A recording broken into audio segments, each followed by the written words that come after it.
Hi, this is Remembering the Past, the show where we talk about people who've died recently who've had a profound effect on our history, our society, or our culture.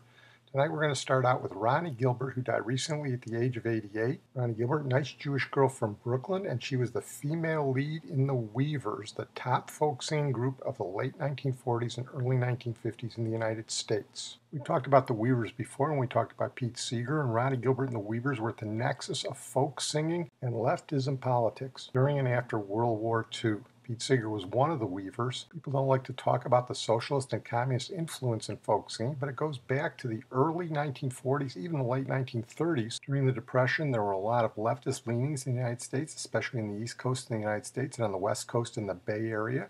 And there were probably Soviet agents who abetted this. There was some commingling in the 1930s of the left, the Soviets, and the Civil Rights Movement. And probably the key moment was when Woody Guthrie, who was a communist, got together with Pete Seeger, whose father was a communist, and Pete Seeger was a young communist.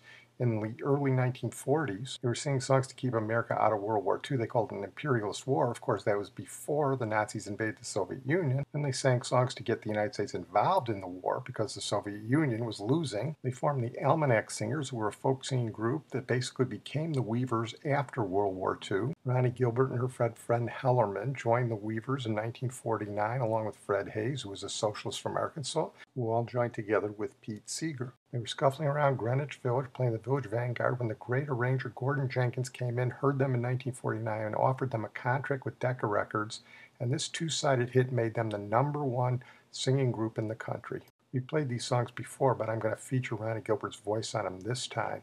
This was the side that was supposed to be a hit. It's an Israeli song. Can't you hear the music playing in the city square? Come where all our friends will find us with the dancers there.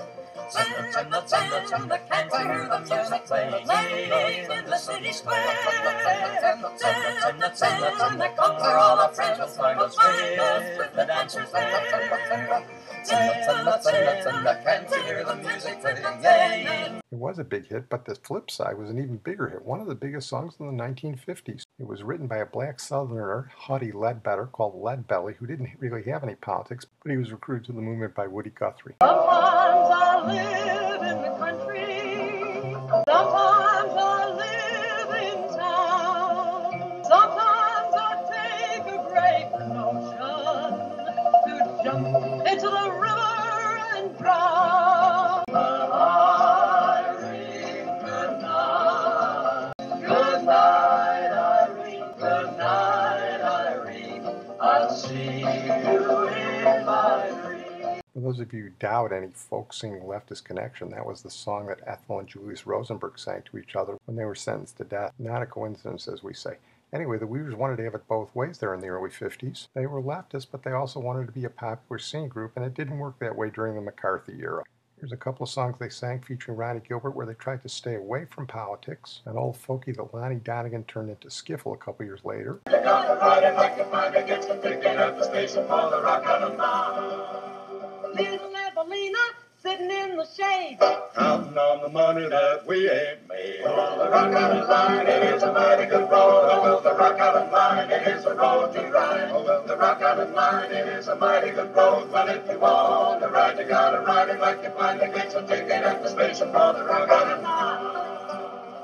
A song by fellow traveler Woody Guthrie. The sweethearts sat in the dark and they sparked. They hugged and they kissed in that dusty old dark. They sighed and they cried and they hugged and they kissed. But instead of marriage they talked like this. Honey, so long it's been good to know you. So long it's been good to know you. So long it's been good to know you. What a long time since I've been home. And I gotta be drifting along. This one's skirting the edge. Most people don't realize If I Had a Hammer, the references to the Soviet hammer and sickle. I had a song, I'd sing it in the morning, I'd sing it in the evening, all over this land. I'd sing out danger, I'd sing out warning, I'd sing out love between all of my brothers all over this land. Well, like I I said, they couldn't skirt the edge there. McCarthy came into his ascendancy, and they called Pete Seeger before the House Un-American Activities Committee, and that was pretty much the end of the Weavers. They sounded great, but their leftist leanings were not right for the time, and that was the end of Ronnie Gilbert's big-time career. This is one of the last songs they did, which she used in her comeback performances. To free this prison land, isn't this a time? Isn't this a time to free this fellow man? Isn't this a wonderful time? Isn't this a wonderful time? They've scrubbed at least the obvious leftism today, but it wasn't a wonderful time if you were a leftist folk singer back in the early 50s. We're going to move on now to Vincent Bugliosi, who died recently at the age of 80. He was the district attorney in Los Angeles, famous for writing books and one landmark prosecution. We've talked about him before. One of his great books was Reclaiming History, the assassination of President John F. Kennedy. Go back to our James Hosty podcast. You can hear him in the trial of Lee Harvey Oswald. He dispels the myth of the conspiracy, and here he talks about Oliver Stone's JFK. He did have three things right, and I got to hand it to all. He had the date of the assassination correct, November 22nd, 1963. He had the victim, John F. Kennedy, and he had the location, Dallas. And I have to acknowledge that and give him credit for that. Beyond that, Oliver Stone's movie, JFK, is one continuous lie. Now, if there's one thing about me that I take pride in, you might not agree with me, but I never make a charge without offering a lot of support. And I'm telling you what I think about Oliver Stone's movie here, and I offer a lot of support in the book. Page after page after page, I say what Oliver Stone said, and then I prove that it's just a flat-out lie or a distortion. Perhaps the best way of illustrating how bad that movie was. In Reclaiming History, I set forth 53 separate pieces of evidence, all of which point towards Lee Harvey Oswald's guilt. And in Stone's movie, 3 hours and 8 minutes, Oliver just couldn't find the time to mention even one of those 53 pieces of evidence. The closest he comes, he mentions that the murder weapon is in the name of Oswald's alias. Okay, that'd be fine at that point. But then he proceeds to tell his audience that others ordered the weapon and put it under the name of Oswald's alias to frame Lee Harvey Oswald. Not one piece of evidence pointing towards Oswald's guilt in 3 hours and 8 minutes. Stone got by with cinematic murder, and it's my view, for whatever it's worth, he's probably a nice fellow, I don't know Oliver, but it's my view that when he goes to Hollywood cocktail parties and he's talking to people, he's going to be wondering, did they read Reclaiming History? Because his credibility has been completely destroyed, at least as far as this case is concerned. You can't distort history, and he's done that. It's okay to fictionalize history as long as you call it fiction, but Oliver hasn't done that. He wants people to believe that his movie is the truth. And he had the stratospheric arrogance to say in an interview that he was hopeful that JFK, his movie, would replace the Warren Report. Vincent Bugliosi is best known for his landmark prosecution of the Manson family for the murders of Sharon Tate and her friends and the LaBianca family in August of 1969, the crime called the end of the decade of love. Here he talks about it. Manson had been telling his family about Helter Skelter ever since that album came out. Helter Skelter was going to come down. How was it going to come down? Well, he said the blacks in Watts, he called them spades. So they were going to come out of Watts, and they were going to go up to Beverly Hills and murder a family in Beverly Hills or Bel Air, print words in blood on the wall. And that was going to happen in the summer of 1969. Well, the summer kept wearing on, and it wasn't happening. So one day he told little Paul Watkins, he said, Paul, we're going to have to show Blackie how to do it, because it's not happening. Blacks aren't doing it. Paul knew exactly what Helter Skelter meant, and little Paul took off. He didn't want to have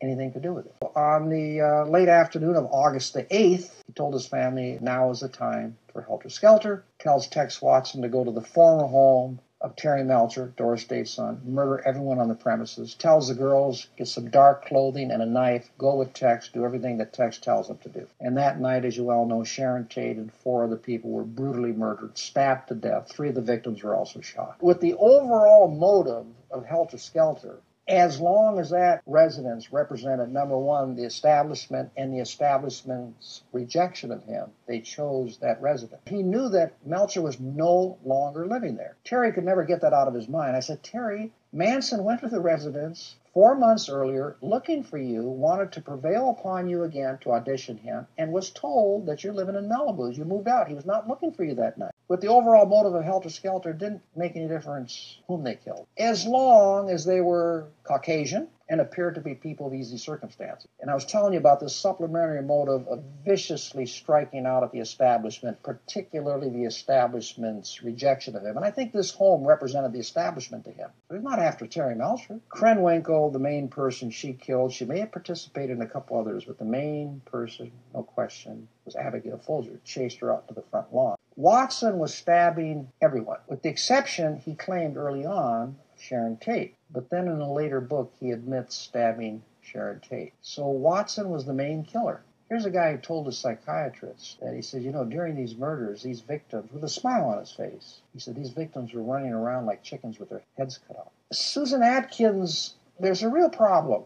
I can't be 100% sure that she stabbed anyone. Susan Atkins, when she was cooperating with me, told me, right to my face, that Sharon Tate said to her, please let me live so I can have my baby. And Sadie told me that she told poor Sharon, look, bitch, I don't have any mercy on you. You're going to die. But then I called her to the grand jury the following day, and she wouldn't say that she stabbed Sharon Tate. And in subsequent years, she's been denying it. Now, the reason I tell you that there's some question in my mind, I can't be 100% sure whether she stabbed anyone, is number one, Watson, in his book, says that he's the one that stabbed Sharon Tate to death. Susan Atkins told the two girls at the Sybil Brand Institute for Women in East Los Angeles that she left her knife behind, and she thought about going back and getting it, but she decided not to. A knife was found 3 feet from Sharon Tate, and the blade did not have any blood on it. So there's no question about Susan Atkins' guilt. She says she was holding Sharon Tate down when Tex Watson stabbed. As an aider and abettor, co-conspirator, she helped out. No question about her guilt. But I cannot be 100% sure anymore that she actually stabbed Sharon Tate. Linda Kasabian was a young girl, the closest in the family to a flower child, looking for Jesus all over the country. She'd been to the Haight, she'd been to Taos, New Mexico, the American Psychedelic Circus in Boston, and she ends up at Spawn Ranch. She thought Charlie was Jesus. She thought they were going out on a creepy crawly mission that night. The only reason that Manson, I'm convinced, had her go along, because Linda was a very docile girl, was that she had a driver's license, and that's why he had her go along. She was absolutely aghast and horrified at what she saw. The second night she didn't want to go along. She was not in a position to say no, so she went along. But she did not participate in any of these murders.